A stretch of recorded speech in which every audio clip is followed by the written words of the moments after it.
Hello friends, welcome to study IQ. और मैं मुकुल खरबंदाज आपके साथ एक बहुत ही important topic universal basic income जो कि इकोनॉमिक सर्वे के 7th चैप्टर में है उसको डिस्कस करूंगा। तो स्टार्ट करते हैं। सबसे पहले देखते हैं 3 components of UBI. Universal basic income के 3 कंपोनेंट्स जिसमें कि यूबीआई की डेफिनेशन भी छुपी हुई है। पहला यूनिवर्सैलिटी, दूसरा अनकंडीशनैलिटी और तीसरा एजेंसी। यूनिवर्सैलिटी का मतलब सभी को मिलेगा, यूनिवर्सल बेसिक इनकम नाम से ही यूनिवर्सल है। अनकंडीशनैलिटी, कोई कंडीशंस अटैच नहीं होंगी। फॉर एग्जांपल कुछ स्कीम्स ऐसी हैं, इंदिरा गांधी मातृत्व सहयोग योजना जैसे ये स्कीम्स सीसीटीज होती हैं, कंडीशनल कैश ट्रांसफर्स। कुछ कंडीशंस अटैच्ड हैं और उनके बाद जो भी स्कीम का अमाउंट है वो मिलेगा। फॉर एग्जांपल इंदिरा गांधी मातृत्व सहयोग योजना प्रेग्नेंट और लैक्टेटिंग वुमेन को मिलेगा सिर्फ अप टू 2 चिल्ड्रन तक, उसके बाद नहीं एप्लीकेबल होगी ये स्कीम। तो ये सीसीटी है, conditional cash transfer. Universal basic income unconditional होगा। और तीसरा एजेंसी।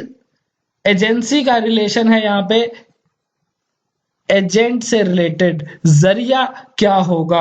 तो यूनिवर्सल बेसिक इनकम को इंप्लीमेंट करने में हम ये मान के चल रहे हैं कि हम पुअर पीपल की चॉइसेस डिक्टेट नहीं करेंगे। हम उन्हें ये नहीं कहेंगे कि आपको इस पैसे से राशन लेना है या हेल्थ के लिए एजुकेशन पे ये खर्च करना है। ये उनकी विश है कि वो इस अमाउंट को जो कि यूनिवर्सल बेसिक इनकम के थ्रू दिया गया है किस तरीके से खर्च करना चाहते हैं।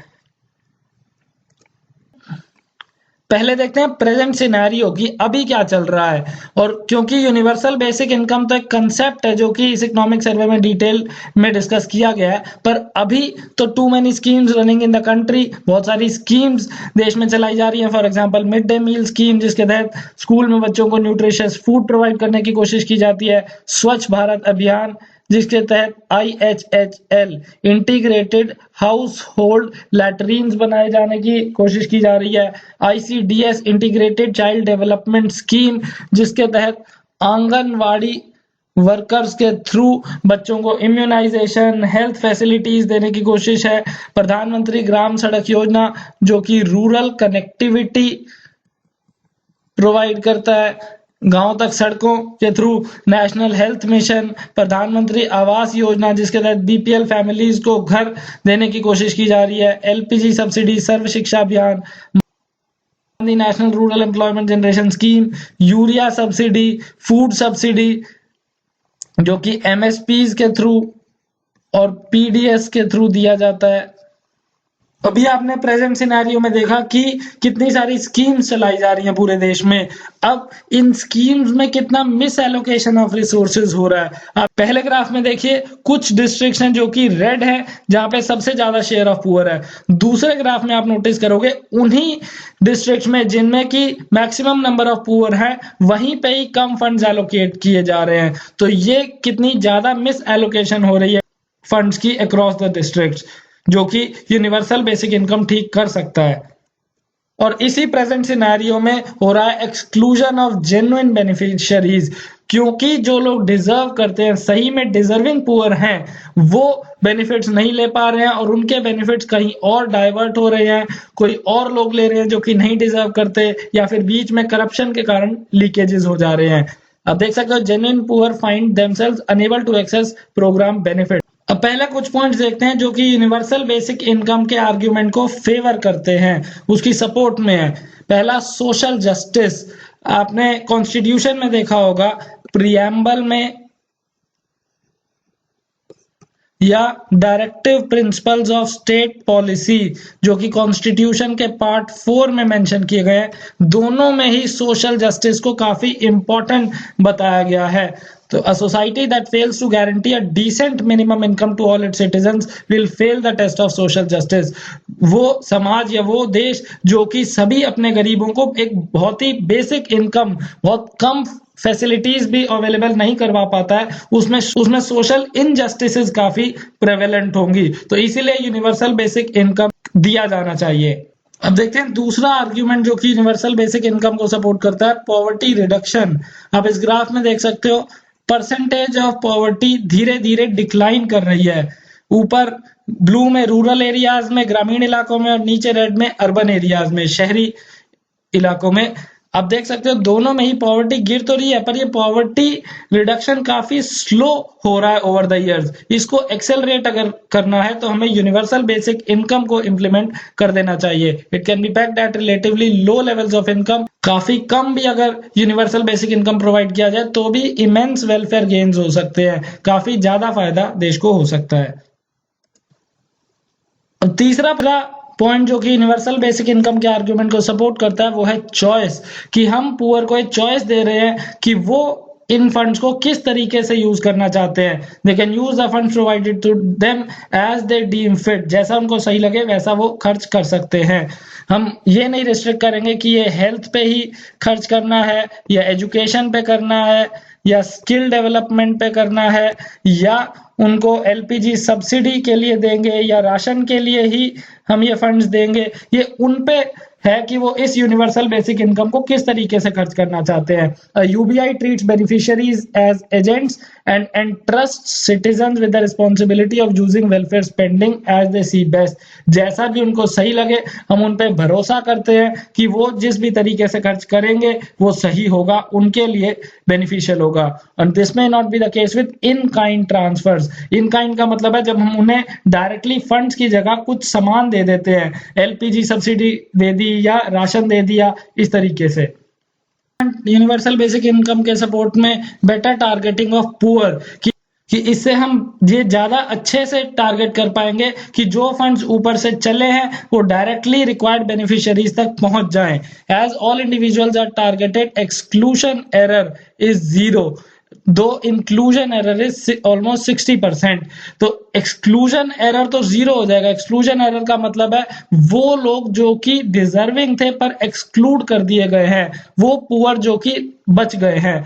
और इंक्लूजन एरर वो रिच जो कि गलत इंक्लूड कर लिए गए हैं इस स्कीम में। तो ये इंक्लूजन एरर लगभग 60% तक जा सकता है जो दिक्कत है, पर एक्सक्लूजन एरर जीरो हो जाएगा क्योंकि कोई भी पुअर रिमेनिंग नहीं बचेगा जो कि यूनिवर्सल बेसिक इनकम का बेनिफिट नहीं उठा रहा हो। अब देखते हैं एक और पॉइंट जो कि यूनिवर्सल बेसिक इनकम को सपोर्ट करता है, it prevents miss allocation of resources across districts. अभी थोड़ी देर पहले आपने देखा था कि इंडिया के कुछ डिस्ट्रिक्ट्स ऐसे हैं जो रेड में दिखा रखे हैं जहां की पुअर की परसेंटेज काफी ज्यादा है, और साथ ही साथ वही डिस्ट्रिक्ट्स ऐसे हैं जिनमें की फंड्स का एलोकेशन काफी कम है, यानी कि मिस एलोकेशन हो रहा है।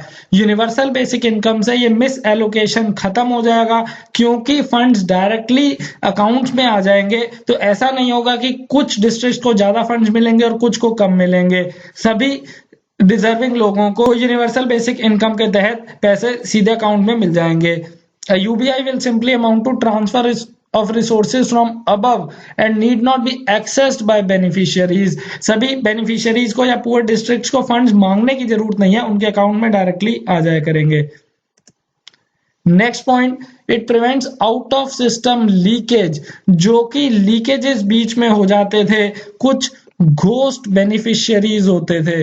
घोस्ट बेनिफिशियरीज का मतलब वो लोग जो कि दुनिया में एग्जिस्ट ही नहीं करते और उनके नाम के फंड्स स्टेट से या गवर्नमेंट से लिए जा रहे हैं। तो the scope of diversion is reduced considerably since discretionary powers of authorities are eliminated almost completely। Universal basic income से एडमिनिस्ट्रेशन की या कोई और अथॉरिटीज की जिनको भी फंड्स डिस्ट्रीब्यूट करने हैं वो खत्म हो जाएगी, इसीलिए सिस्टम से जो लीकेज होता था वो रुक जाएगा। अब एक और point, universal basic income acts as an insurance against shocks. Families को, खास करके पुअर हाउस होल्ड्स को कोई भी सडन शॉक्स हो सकते हैं। फॉर एग्जांपल बैड हेल्थ, परिवार में किसी की हेल्थ खराब हो, जॉब लॉस हो जाए सडन, या क्रॉप लॉस हो जाए मॉनसून डिले होने के कारण या ना आने के कारण, waterborne disease for example cholera family में किसी को हो जाए, प्रॉपर्टी लॉस, साइक्लोन्स या कोई और डिजास्टर की वजह से भी नुकसान हो सकता है। हालांकि इनमें से कुछ एग्जिस्टिंग शॉक्स के लिए स्कीम्स बनाई गई हैं। बैड हेल्थ के लिए राष्ट्रीय स्वास्थ्य बीमा योजना, जॉब लॉस के लिए Mahatma Gandhi national rural employment generation scheme या एक्ट, क्रॉप लॉस के लिए अभी रिसेंटली बनाई गई प्रधानमंत्री फसल बीमा योजना, और डिजास्टर के मैनेजमेंट के लिए तो स्कीम्स है ही है। पर यूनिवर्सल बेसिक इनकम कॉम्प्रिहेंसिवली एक इनकम फ्लोर प्रोवाइड कर देगी। फ्लोर का मतलब होता है लोअर मोस्ट लिमिट, तो एक कम से कम बेसिक इनकम प्रोवाइड कर देगी which will act as a safety net against health income and other shocks. अब एक और पॉइंट कि universal basic income will help in improvement in financial inclusion. Financial inclusion का मतलब है जो कि इलिटरेट हैं या अनएजुकेटेड हैं और उनके पास बैंक अकाउंट्स नहीं है किसी भी वजह से, तो उन तक ये बैंक अकाउंट्स या फाइनेंशियल फैसिलिटीज जा सके। तो अब यहां देख सकते हो payment transfers will encourage greater use of bank accounts leading to higher profits for banking correspondents. पहले देखते हैं बैंकिंग करेस्पॉन्डेंट्स कौन होते हैं। सभी बैंक्स ने वो अपनी ब्रांचेस नहीं खोल सकते, वहां पे कुछ बैंक के रिप्रेजेंटेटिव्स को अपॉइंट कर देते हैं जिनको हम कहते हैं बैंकिंग करेस्पॉन्डेंट्स। ये लोग गांव में जाके उनके विलेजर्स के बैंक अकाउंट्स खुलवाएंगे या उनको फाइनेंशियल ट्रांजैक्शंस में हेल्प करेंगे। ये सब इनकी ड्यूटीज होती है और इस काम के लिए बैंक इनको कुछ कमीशन प्रोवाइड करता है। तो क्योंकि यूनिवर्सल बेसिक इनकम से ज्यादा लोग अपने अकाउंट्स खुलवाएंगे तो बैंकिंग करेस्पॉन्डेंट्स के कमीशंस भी बढ़ेंगी, इनके प्रॉफिट्स भी बढ़ेंगे और it would help in financial inclusion. ये तो अभी आपको बताया ही। क्रेडिट के रिलेशन में ये फायदा होगा कि increase income will release the constraints on access to credit for those with low income levels. क्योंकि कई लोगों के पास इनकम कम होने की वजह से कोई कोलेटरल नहीं होता जिससे कि वो बैंक से लोन्स ले सके, फॉर्मल क्रेडिट को एक्सेस कर सके, इसलिए वो इनफॉर्मल क्रेडिट एक्सेस करते हैं मनी लेंडर से या किसी फैमिली से, जो कि उनके लिए काफी मुश्किल होता है, रेट ऑफ इंटरेस्ट काफी ज्यादा होता है। इसीलिए universal basic income will provide credit to those who have low income levels। क्योंकि कुछ अमाउंट सीधा अकाउंट में आ जाएगा तो उससे there would be certain psychological wellbeing of recipients in terms of happiness, satisfaction and stress. Stress कम होगा क्योंकि अनप्रेडिक्टेबिलिटीज लाइफ की कम हो जाएंगी अगर अकाउंट में सर्टेन इनकम पड़ी हुई होगी। तो a guaranteed income will reduce the pressures of finding a basic living on a daily basis. रोज कॉन्ट्रैक्चुअल काम या कोई और काम ढूंढने की स्ट्रेस कम हो जाएगी। हालांकि इससे एक दिक्कत भी हो सकती है कि लेबर सप्लाई में रिडक्शन आ जाए, क्योंकि अकाउंट्स में फंड्स आ ही जाएंगे, कुछ ना कुछ बेसिक इनकम आ ही जाएगी, तो हो सकता है कि लेबर की इंसेंटिव टू वर्क कम हो जाए और इसीलिए कॉन्सिक्वेंटली लेबर सप्लाई रिड्यूस हो जाए। इसको भी अभी हम आगे अगेंस्ट वाले पॉइंट्स में देखेंगे, उन पॉइंट्स में जो कि यूनिवर्सल बेसिक इनकम के आर्ग्यूमेंट को अपोज करते हैं। अब देखते हैं कुछ आर्ग्यूमेंट जो कि यूनिवर्सल बेसिक इनकम को अपोज करते हैं, उसके खिलाफ हैं। पहला, इट प्रमोट्स कॉन्स्पिक्युअस स्पेंडिंग। कॉन्स्पिक्युअस स्पेंडिंग का मतलब है वो स्पेंडिंग जो कि या तो सिर्फ दिखाने के लिए की गई है बाकियों को, उसकी एक्चुअल यूटिलिटी नहीं है, जरूरत नहीं है, या फिर वो वेस्टफुल है। For example liquor, alcohol, tobacco etcetera. तो आप देख सकते हो household specially male members may spend this additional income जो कि यूनिवर्सल बेसिक इनकम के थ्रू दी जाएगी सबको ऑन वेस्टफुल एक्टिविटीज और social evil such as alcohol, tobacco etcetera. ये जो यूनिवर्सल बेसिक इनकम दिया जाएगा ये बेकार के कामों में इस्तेमाल किया जा सकता है बजाय कि इसे education, health, skill development, LPG, nutrition के लिए इस्तेमाल किया जाए। नेक्स्ट आर्ग्यूमेंट यूबीआई के अगेंस्ट वो है it is a moral hazard, it will lead to reduction in labour supply. क्योंकि यूनिवर्सल बेसिक इनकम मिल जाएगी, कुछ अमाउंट अकाउंट में डायरेक्टली आ जाएगा, तो ये आर्ग्यूमेंट कहता है कि लेबर के पास इंसेंटिव नहीं होगा काम करने के लिए और वो नेक्स्ट डे काम पे नहीं जाएंगे। A minimum guaranteed income might make people lazy and opt out of the labour market. पर इस आर्ग्यूमेंट के काउंटर में भी एक आर्ग्यूमेंट है कि our current welfare system assumes that poor cannot take economic decisions relevant to their lives। हम ये मान रहे हैं इस आर्ग्यूमेंट में कि जब हम ये कह रहे हैं कि यूनिवर्सल बेसिक इनकम प्रोवाइड करने से कुछ लोग ऐसे होंगे जो कि अगले दिन काम पे नहीं आएंगे, तो हम ये एज्यूम कर रहे हैं कि पुअर अपने फैसले खुद नहीं ले सकते, उनको सब कुछ स्टेट समझाए क्या खर्च करना है, कहाँ खर्च करना है, जो कि काफी गलत है। हमें हमें ये पुअर पे भरोसा तो करना ही पड़ेगा कि जो भी फंड्स हम उनके अकाउंट में दे रहे हैं वो उसको जुडिशियसली यूज करेंगे और अपना वेलफेयर प्रमोट करेंगे। नेक्स्ट आर्ग्यूमेंट ये कहता है कि यूबीआई में इंड्यूस जेंडर डिस्पैरिटी, कि जेंडर के बेसिस पे इकोनॉमिक डिफरेंसेस आ सकते हैं। यूनिवर्सल बेसिक इनकम से दिया गया पैसे, इसकी एक्सेस मेल को ज्यादा हो सकती है फीमेल के बजाय, और इससे फैमिली में जेंडर डिस्पैरिटीज इंड्यूस होंगी। Man are more likely to exercise control over spending of UBI, कैसे इस पैसे को खर्च करना है इस पे मेन की ज्यादा डोमिनेंस हो सकती है इस डिसीजन पे।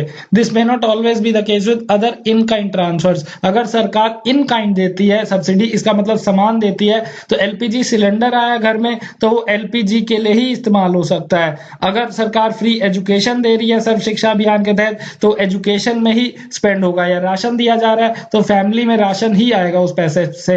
पर यूनिवर्सल बेसिक इनकम की वजह से हो सकता है कि ये फंड्स गलत एक्टिविटीज में डाइवर्ट हो, जैसा आपको भी थोड़ी देर पहले बताया था, और साथ ही साथ हो सकता है इस पे घर के मेन ज्यादा कंट्रोल रखें। अब नेक्स्ट पॉइंट कि fiscal cost universal basic income की काफी हाई होगी, क्योंकि सभी को कुछ अमाउंट दिया जाना है एनुअली। वो 5,000 हो सकता है, 6,000 हो सकता है, 10,000 तक भी हो सकता है, क्योंकि सरकार को काफी ज्यादा एक्सपेंडिचर अपने बजट से करना पड़ेगा।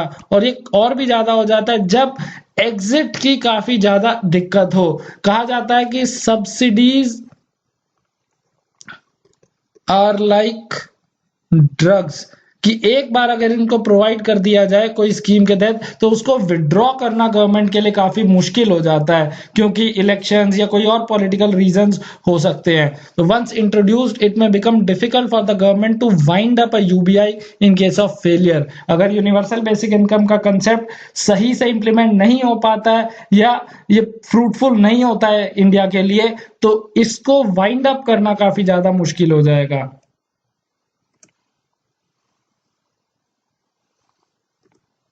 यानी कि खत्म करना काफी मुश्किल हो जाएगा इस स्कीम को।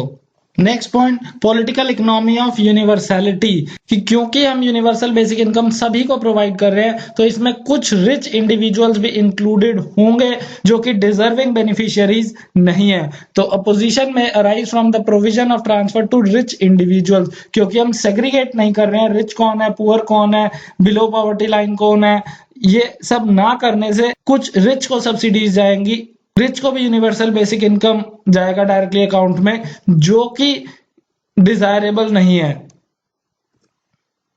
नेक्स्ट पॉइंट, इंप्लीमेंटेशन से रिलेटेड, कि given the current status of financial access among the poor, UBI में put too much stress on banking system. जो बैंक की ब्रांचेस हैं वो ऑलरेडी स्ट्रेस्ड हैं, हो सकता है कि यूनिवर्सल बेसिक इनकम आने से काफी ज्यादा अकाउंट्स और खुलेंगे, जनधन अकाउंट्स खुलेंगे, और करंट फाइनेंशियल आर्किटेक्चर में उन नए अकाउंट्स को खोल पाना हो सकता है काफी मुश्किल हो। अभी तक आपने कुछ पॉइंट्स यूनिवर्सल बेसिक इनकम के फेवर में देखे, इसका मतलब ये अच्छी स्कीम है। फिर आपने कुछ पॉइंट्स यूनिवर्सल बेसिक इनकम के अगेंस्ट देखे, इसका मतलब इस स्कीम में अच्छे होने के बावजूद कुछ दिक्कतें हैं। तो आगे का रास्ता, वे फॉरवर्ड यही बनता है कि जो अच्छी चीजें हैं उनको इम्प्लीमेंट कर लिया जाए, और ये कोशिश की जाए कि जो जो इनमें दिक्कतें हैं उनको हटा दिया जाए या मिनिमाइज कर लिया जाए। तो इसके लिए पहली बात, define the non deserving based on ownership of की एसेट्स। पहले तो आप ये देख लीजिए कि वो लोग जिनके पास कोई बड़ी गाड़ी है, या जिन्होंने रिसेंटली कोई एयर कंडीशनर लिया है, या बैंक बैलेंस उनका काफी ज्यादा है, तो उनको एक्सक्लूड कर दिया जाए पहले तो। दूसरा, गिव इट अप कैंपेन की तरह एक स्कीम चला ली जाए जहां पे नॉन डिजर्विंग वॉलंटरली अपनी मर्जी से इस स्कीम से ऑप्ट आउट कर ले, मना कर दे इसको एक्सेप्ट करने से। तीसरी बात, introduce a system where list of UBI beneficiaries is publicly displayed, क्योंकि ये लिस्ट अगर पब्लिक के सामने होगी तो इससे नेम एंड शेम प्रोसेस होगा। नेम एंड शेम का मतलब है कि जो लोग अनडिजर्विंग है, रिच हैं, वो इसमें अपना नाम नहीं लिखवाना चाहेंगे, क्योंकि वो अपने आप को पुअर की कैटेगरी में हो सकता है ना मेंशन करवाना चाहें। नेक्स्ट सजेशन जो कि आगे यूबीआई को इंप्लीमेंट करने में काम आ सकता है वो है ग्रेजुअलिज्म, कि हमें हम ये कर सकते हैं कि यूनिवर्सल बेसिक इनकम को धीरे धीरे एग्जीक्यूट करें, एक बार इतना रेडिकल स्टेप ना ले लें कि सभी सब्सिडीज को हटा के एक यूनिवर्सल बेसिक इनकम प्रोवाइड करें। तो इसको एग्जीक्यूट हम डेलिब्रेट और फेज्ड मैनर में कर सकते हैं, धीरे धीरे कई फेजेस बना के कर सकते हैं, फेज 1 2 3 एटसेट्रा। फॉर एग्जाम्पल हम ये कर सकते हैं कि यूबीआई को in addition to current schemes provide कर दे, कि जो स्कीम्स चल रही हैं साथ ही साथ थोड़ा सा यूनिवर्सल बेसिक इनकम दे दें, ताकि लोगों के पास एक चॉइस आ जाए कि जो लोग मनरेगा में सब्सिडी लेना चाहते हैं या राशन की सब्सिडी लेना चाहते हैं वो ले लें, और जो लोग यूनिवर्सल बेसिक इनकम अडॉप्ट करना चाहते हैं वो यूबीआई के सपोर्ट में चले जाए।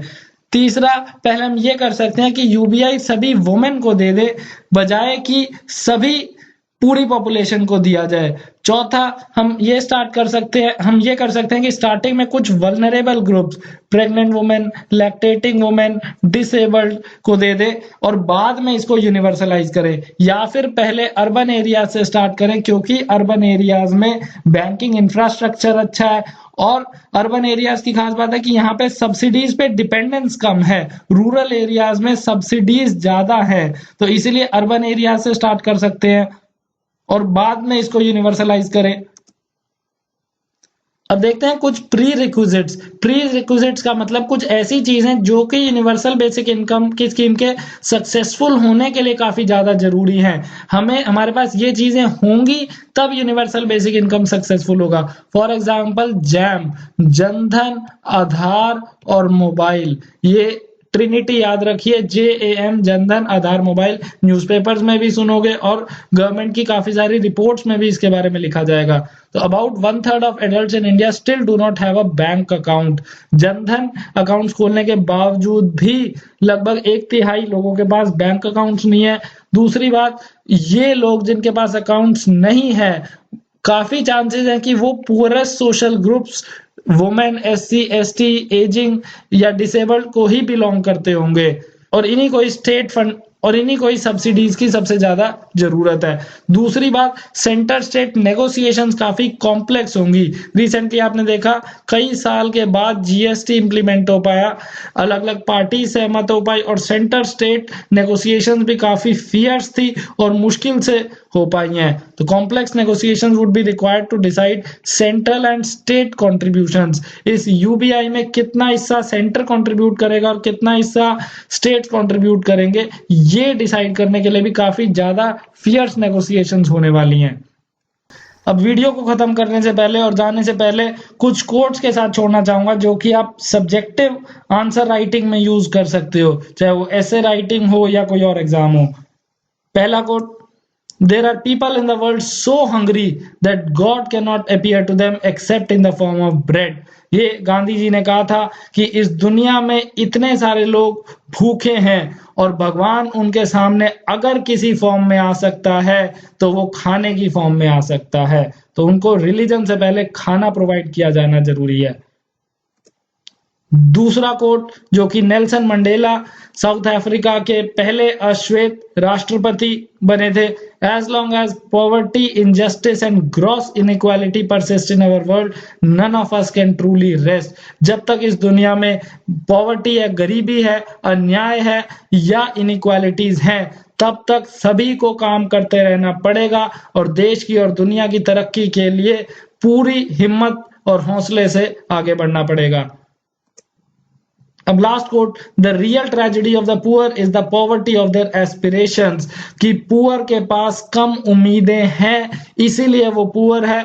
अगर वो होपफुल हो और हौसला रखे तो वो भी गरीबी से निकल सकता है।